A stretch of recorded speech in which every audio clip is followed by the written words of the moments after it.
Are you racing Ironman Lake Placid this year? Well, if so, this is the video for you because in it, myself as an Ironman U certified coach and my partner Tyler Coquelin will go through some hints and tips that will help you better prepare for the swim, the bike, and the run. And this is even based on the new course. So we're going to go through that, and also at the end, we'll give you an option to join us for a free Zoom webinar Q&A on the 7th of July, and that will help answer any questions that we haven't covered in this presentation. Still with us? Great. Let's kick on. Okay, so we are going to cover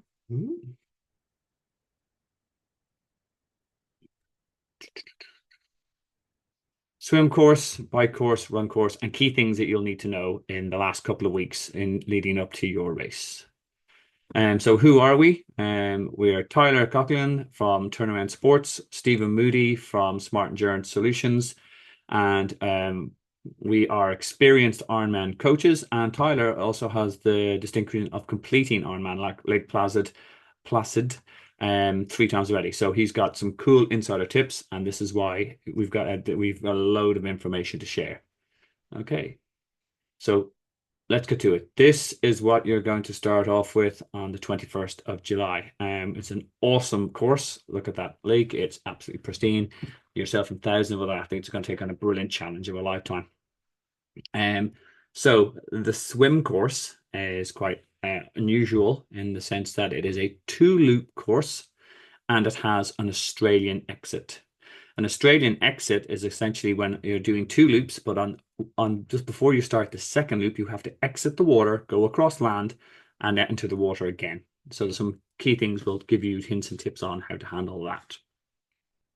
But first, as I said, two loop course with our Australian exit here.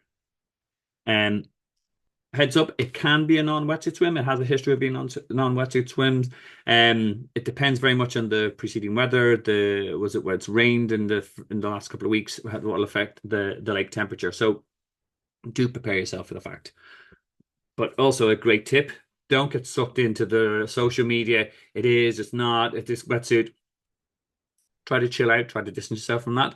Whenever I think there's even a slight chance, I always assume will be non-wetsuit. And then if it turns around and it's anything else, it's just a bonus. Otherwise, you're just going to drain energy from yourself, which is crucial that you don't want to do in the 2 weeks leading up to your Ironman. It is a rolling swim start, and those new to Ironman racing, they no longer do the mass starts where everybody bails in and always to frighten the bejesus out of everybody. What they do now is when you turn up on your race day, there will be corrals around this point here with different times indicated under 60 minutes, under 70 minutes, under 80 minutes, etc. You are to put yourself and self-seed and put yourself into the corral based on your estimated swim time. Now, this is your estimated swim time based on what you've done in the water. Do not think that you're going to be in a benefit or save yourself from cut-offs by putting yourself into a faster corral than if you're like a 90-minute swimmer on your best day, do not put yourself into the sub 60-minute swim corral. Two reasons. One, you will get swam over by stronger swimmers. Two, you'll miss out on the ability to draft or swim behind or close to swimmers of your own ability and actually save energy. So do put yourself in the right corral, and this is how it will work out. On the day, they'll have, the pens will lead up to these gates, which will be manned by a volunteer. Every 10 seconds, a beep will go and the volunteers will lift up their arms, and five or so athletes will enter the water at a time. They'll put down their arm, they'll count another 10 seconds. So there's a constant steady flow of swimmers into the water, and it takes away from that mass start. But again, the way you get a good day swim is and because your timer for the day only starts when you cross the mat that's just at swim exit, okay? It doesn't, if you put yourself in half an hour faster and you get in the water, it doesn't help your cause at all. In terms of the swim, as I said, you're not going to have to deal with any kind of was waves or massive current, which is always a benefit of a lake swim. The water's quite clear. Tyler was telling me. And also in terms of sighting, where we literally keep our head up and try to follow a stationary object in front to make sure we're not going off course and into the other side of the lake. Tyler's told me there's actual cable that's visible on the bottom here, which actually you follow the cable and actually almost gives you a cheat code on your swim day. But otherwise, just sight off the buoys. The ones at the turning buoys are top tend to be big red ones. They have the yellow ones along the way. It just makes life easier, and you don't want to put on any additional distance if you don't need to. This is one of the cool points on your second lap. You'll come back to the black arch, um, which will be the swim exit, and that's a key thing to sight there. Draft as much as possible. I've mentioned this before. Drafting is illegal on the bike, but it's completely encouraged on the swim. Drafting is when you swim right behind someone on their feet, on their hip, and they kind of do a little bit of work for you and they break the water resistance. And it's a key tactic in Ironman swimming as it saves you a bit of energy. Um, does when you're coming in from this turn here, I recommend, especially as well, because it's an Aussie exit, as in you have to go out of the water and go back in again. If you think about it, you've been swimming like that for the last 50 minutes, 45 minutes. And then when you jump up like that, all the blood drains and goes to your leg, and you see people getting quite dizzy and getting that jelly leg sensation. So what I recommend to my guys when they're coming in the last kind of 100 meters, kick a little bit more aggressively than you would beforehand. This has the effect of getting the blood down to your legs. And especially with the Aussie exit, take your time getting up. Do not bounce up like a coiled spring, because you destabilize yourself and all the blood will go down too quickly. Slowly get yourself up. And then when you're running back into the water, make sure your goggles are held on tight. A key tip here is wear two swim hats, one underneath. Get your goggles on, and then the Ironman swim hat, which you have to wear in the day, and use that to secure your goggles. So even when you dive in, they shouldn't bounce off or you shouldn't lose them. And again, on the second loop, off you come. And you have a short transition here, run up to transition, and I'll talk about that now. But it's a lovely swim. The water's clear. There's going to be no the waves or anything to worry about. It's a really good start to what was an epic race. So in terms of your cutoff time, you've got 2 hours and 20 minutes to get through this part of the race. And as I said, your timing only starts when you cross the timing mat into the water. Okay, so transition. Transition for Lake Placid is cool for a number of reasons. One, you have wetsuit strippers. When you come out of the water, you will have volunteers that'll help pull your wetsuit off you. We don't do this in Europe, and it's something I'm very jealous of.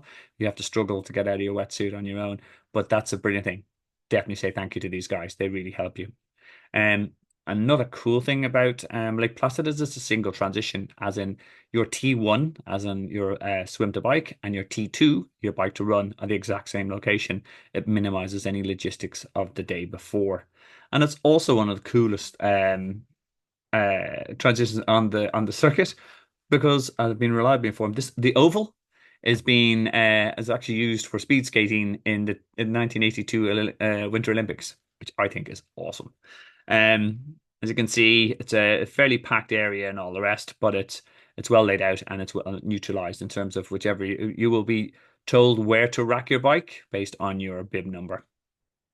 And for those doing their first Ironman, it is Ironman specific rules. So if you've done the local domestic, you have the ability of just putting all your run kit and your bike kit all in one place. That's not going to happen. As you can see, there's thousands of people, and that will cause carnage. So Ironman has this transition bag system, where they have blue bags and red bags. Blue is your bike, was swim to bike bag. Red is your bike to run, and you have to put, and you will have racks where you put that, or they're on the floor, depending on the way the setup is in this race, that you will pick up when you come into T1. And you'll put your wetsuit into that blue bag. You'll take out your bike helmet. You'll take out your shades, or whatever else you need, and you'll put that all together. And then you'll get onto your bike and out of the bike exit. There's another element about the transition. It is, by the way, the run up is nice and carpeted and it's slightly downhill, so you're all good. But in terms of the typical weather for Lake Placid, it can be very changeable. So it can be very cold or it can actually be quite warm.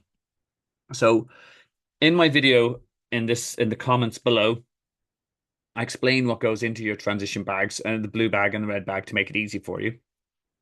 But seeing as there can be an option where the weather can be quite changeable, what I would strongly recommend is you put was it additional cycling clothing in here, like a rain jacket, a wind jacket, a gilet, or whatever you might feel comfortable with, um, just in case the weather turns. And therefore, if you come into transition, you look, it's actually going to get worse. You go, I'm going to make an executive call. I'm going to put on that extra rain jacket. If the weather's fine, you don't have to take anything else out of that bag. You can just leave it in the bag. So as I said, it's always better to be looking at it rather than looking for it. So use the option that you can put as much in that bag as you want to prepare yourself more for any changeable weather on the day. Okay, next up. Okay, we hope you're enjoying myself and Tyler. Hope you're enjoying the content so far. Just a quick reminder, we both have our own YouTube channels at Coach Steve Moody at Turnout Sports, and it would be awesome if you subscribe to us. That would really help. It'll be a little click for you guys, and it'll be a massive help for us as we attempt to grow our channels.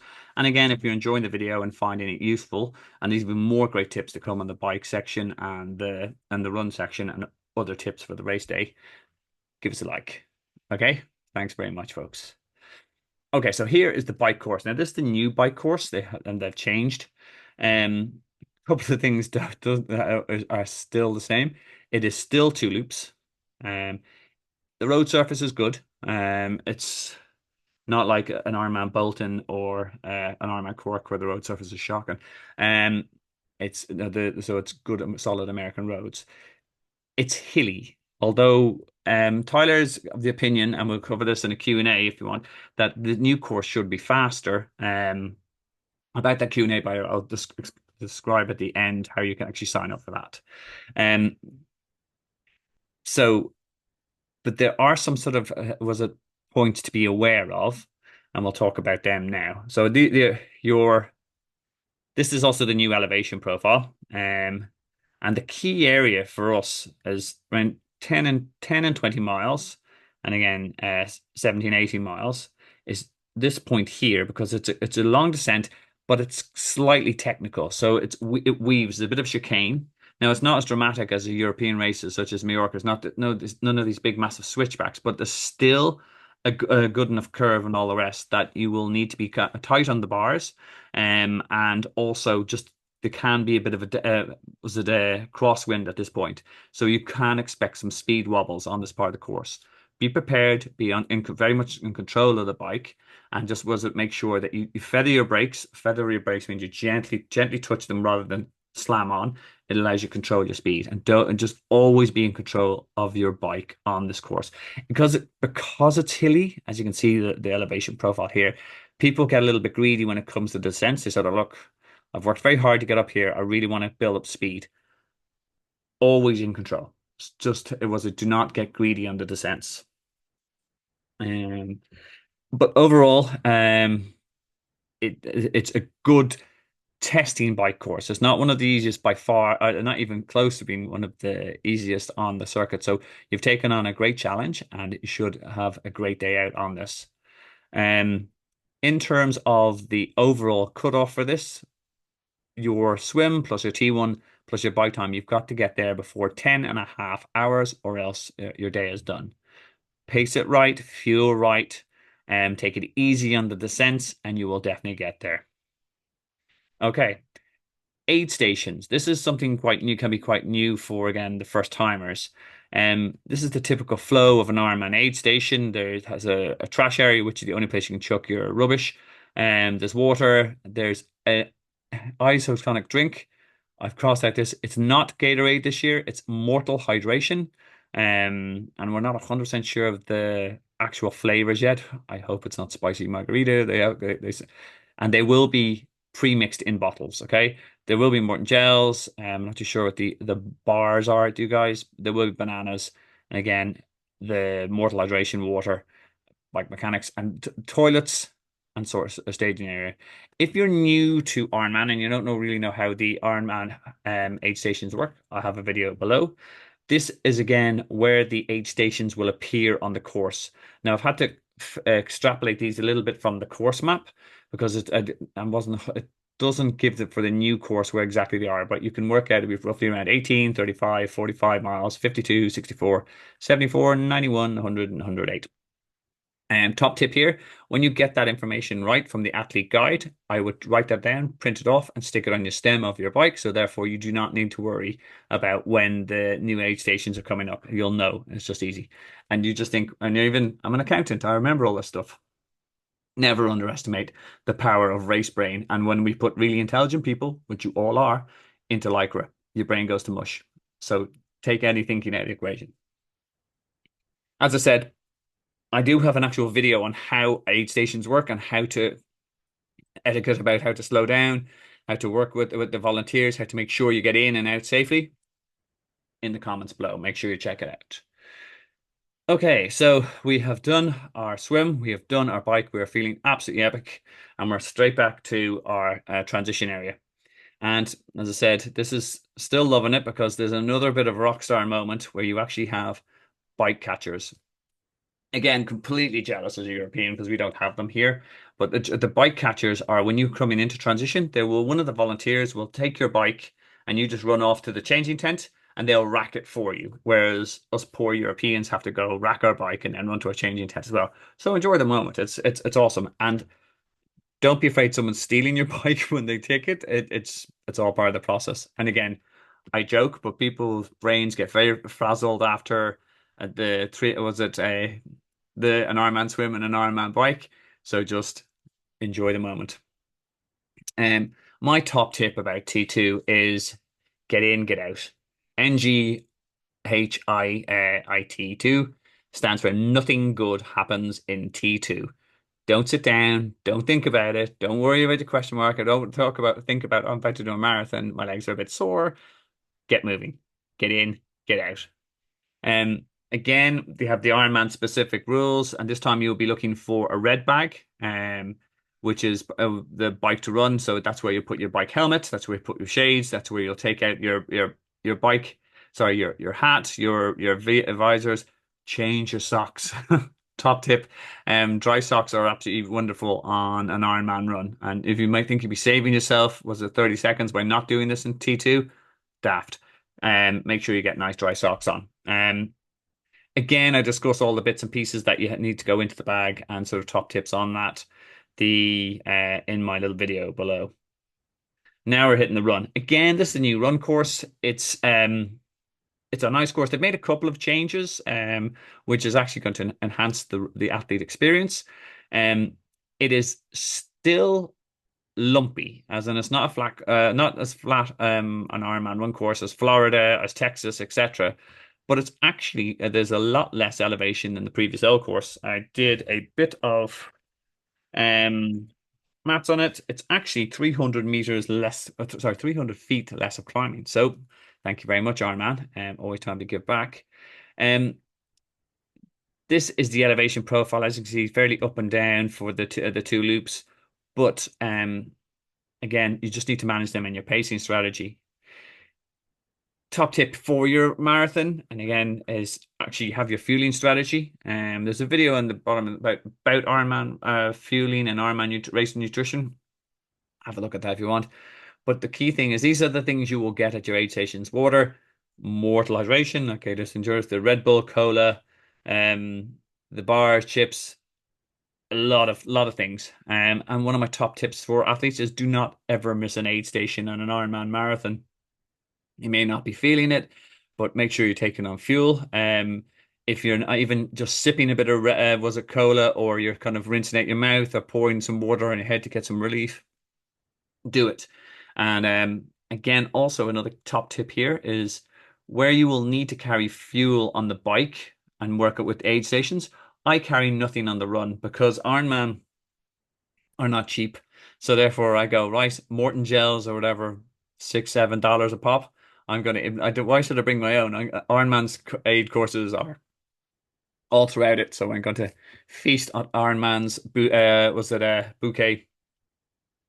And here they are the aid stations. As you can see, there are an aid station roughly around every 2 miles. Again, and that ties into my strategy. Don't carry food with you, it's additional weight. And sure, everyone can run 2 miles to the next aid station and work that out. The pacing strategy, and again, the hills will affect the pace, as in so.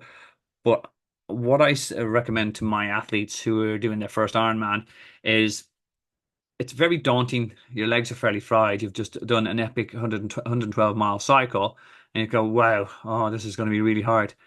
I have to do a marathon. I have to do 26 miles. Well, don't think of it that way. Break it into four parts, like 6.5 miles, right? And the first half of that is make sure it's nice and easy, okay? As in it could feel like you're actually kind of holding back almost. You go, wow, I could do this all day. Well, you don't need to do it all day. You need to do it for another, was it 20 miles? So we'll cool your jets. The second and third, was it 6 mile blocks? Try to lock into your long run race pace, the runs you were doing in your brick runs, and sort of really start clocking off those miles as you go along. Um, and the last 6 miles, there's absolutely no other way of describing it, but it sucks every single time. I've done 13 plus Ironman, and it's always an absolute battle, physically and mentally. And I do talk a little bit about this is where you have to battle with your inner demons, you have to have conversations with yourself, and there's things you'll need to have prepared in terms of mantras, short, powerful statements to get yourself going, visualization, thinking about your family and your friends at the finish line, thinking of the finish line, and dedicating the last couple of miles to friends or family or people you're trying to inspire, as in just make it more less about the pain that's going on your legs and your body telling you this is stupid, you should quit, to just make sure that you keep moving. So it becomes really a mental battle in the last kind of 6 miles. But you just got to dig deep. You've worked so hard to get there. You are so close. And the glory of that red carpet is just around the corner. So dig in. Um, so that is the run course. And you have swim T1, bike T2, and run 17 hours to do this, which is actually a little bit longer than some of the European courses and some of like the other North American courses. But that reflects the toughness of the bike and the run. So you have taken on an epic challenge, but you'll be prepared. You're going to be physically strong, you'll be mentally strong, and you're going to smash it. So, and this is what you're going to be coming towards. Hundreds of people at the finish line. I'm not too sure if it'll be Paul Kay reading out the names, but whoever announcer is there, it's going to be an epic celebration of your hard-earned victory. And I wish you the very best for your race day. We're going to talk a little bit about other things you should think about now in your kind of next kind of few weeks leading up to the race. Such as I mentioned, if you haven't, you should have dialed in your nutrition now. But if you want to check what my recommendations are, there's a video in the comments below. Packing and getting everything ready, making sure everything is always stressful. So I've got a video that demonstrates what you need to pack and also a handy downloadable checklist. Again, comments below. How to taper. Taper is always an unusual time for athletes, as in you feel like you're losing fitness, you're convinced you're going to get sick, you feel like everything's falling to pieces. Spoiler, let's not. I give advice on how to taper properly. And then some just last minute tips about make sure you was get your bike in for service, make sure you recheck your logistics, all that sort of good stuff that you haven't been had any time to think about because you've been training so hard. All in the video below. The venue timetable, and I'll talk about how you can sign up for that Q&A with myself and Tyler. Um, I base this off the last year's race venue because they tend not to change. But again, do check your athlete's guide to be 100% sure. Thursday, they'll open registration at 9 o'clock. You can only register on Thursday and Friday. You will no registrations available on Saturday. Athlete briefings typically on the Friday at 3 p.m. Um, Race day, the day prior to race day is when you check in your bike and your transition bags, your red and blue bags, and that's between 10 and 3 p.m. The big day, transition will open around 4:30, and that's where you will recheck your bike, recheck your bags, you'll do all the nervous stuff that you need to do, and you will start your epic journey at 6:30 in the morning, and then you'll have an absolute brilliant race day. Okay, so just one last way, and I hope we've answered your questions, but just in case you haven't, myself and Tyler are going to be hosting a free, webinar where you can have any Q&As. We'll go over some key stuff and any questions you have. Do they have toilet roll in the Portaloos? Yes, they do, but sometimes it's all gone. Where do the personal needs bags go? I'm a weak swimmer. Where should I put myself? Can I go on a road bike? Yada, yada, yada. Any questions that's bothering you, we're going to have it's typically for an hour, but we've sat on kind of Q&As and it's gone to an hour and a half. We tend to stay on it until everyone's got their question answered, sorry. And so that's available on Sunday, the 7th of July. That should be July. Sorry about that. And that's at 5 p.m. Eastern Standard Time. If you want to join that call, drop me an email to info@smartenduranceSolutions.com and I'll add you to the invite. And we'll be delighted to chat and kind of help you with any last minute nerves. And in case you want to reach out to myself or Tyler, Tyler is turnaroundsports.com. I am smartenduranceSolutions.com. There's our email addresses. There's our YouTube addresses. Um, Hopefully we'll see you at the Q&A and we'll help you a little bit more. If not, have an absolutely brilliant race in Lake Placid. It's definitely one of the races that's on a lot of Europeans' bucket lists, including myself. But it's a fabulously challenging course, and we wish you the absolute very best.